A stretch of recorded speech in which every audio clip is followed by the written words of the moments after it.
राघव राजा के 3 बेटों में सबसे छोटा था। जब बड़े दोनों बेटे रोमांच की खोज में निकल पड़े तो राघव भी अपने पिता के पास जाकर बोला, पिताजी, क्या मैं भी उनके पीछे जा सकता हूं? राजा ने कहा, लेकिन राघव, अगर तुम उन्हें न ढूंढ सके तो अपना ख्याल कैसे रखोगे?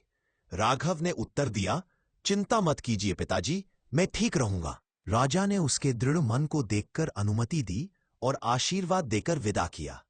कुछ दिनों बाद राघव अपने भाइयों से जा मिला।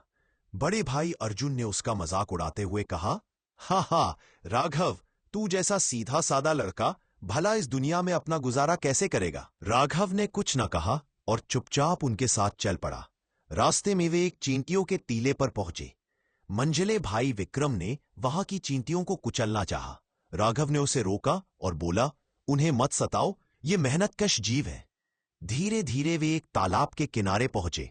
दोनों भाइयों ने बत्तखें पकड़कर पकाने का मन बनाया। राघव ने उन्हें रोका, नहीं, इन शांत बत्तखों को मत मारो। जंगल के फल और मेवे ही हमारे भोजन के लिए पर्याप्त होंगे। आगे बढ़ते हुए उन्हें एक बड़ा मधुमक्खी का छत्ता दिखा। बड़े भाई ने कहा, चलो आग जलाकर इन्हें भगा दें और सारा शहद ले ले।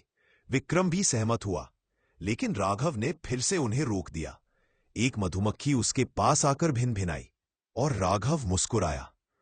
लंबी यात्रा के बाद वे एक सुनसान महल पहुंचे। वहां सब कुछ पत्थर बना हुआ था, यहां तक कि हाथी और घोड़े भी। यह देखकर सब हैरान रह गए। महल में उन्हें एक दरवाजा मिला जिस पर 3 ताले थे। छोटी खिड़की से भीतर झांकने पर उन्होंने एक छोटे से धूसल साधु को देखा।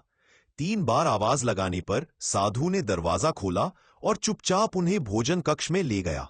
स्वादिष्ट भोजन कराया और रात में प्रत्येक को एक एक कक्ष में सुला दिया। सुबह साधु ने अर्जुन को पहला कार्य सौंपा, राजकुमारी के 1000 मोती जंगल से लेकर आओ, वरना पत्थर बन जाओगे। अर्जुन दिन भर खोजता रहा पर केवल 100 मोती ही ला सका और रात होते ही पत्थर बन गया। अगली सुबह विक्रम को यह कार्य मिला। उसने भी केवल 200 मोती पाए और वह भी पत्थर बन गया। तीसरे दिन राघव की बारी थी। उसने अपने पत्थर बने भाइयों को देखा और दुखी होकर रो पड़ा। मैं तो साधारण हूं, इतने मोती कैसे ढूंढ पाऊंगा? तभी कुछ दिन पहले बचाई गई चींटियों की सेना वहां आ पहुंची। हर चींटी अपनी पीठ पर एक एक मोती लाई और देखते ही देखते सारे 1000 मोती एकत्र हो गए। महल लौटकर राघव को दूसरा कार्य मिला, झील की तली से राजकुमारियों के कक्ष की चाबी लाओ। तभी वही बत्तख जिसे उसने बचाया था, पानी में गोता लगाकर चाबी को अपनी चोंच में ले आई।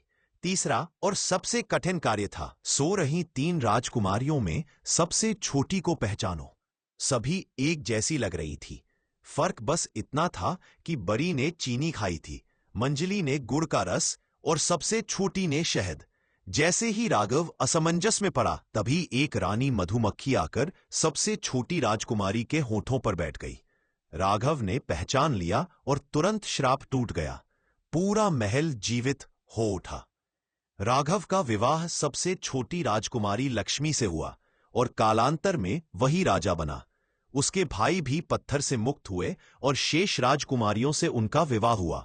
राजा राघव ने सभी जीव जंतुओं पर दया भाव रखा। चींटियां, बत्तखें और मधुमक्खियां सब उसके उपकार को कभी ना भूली।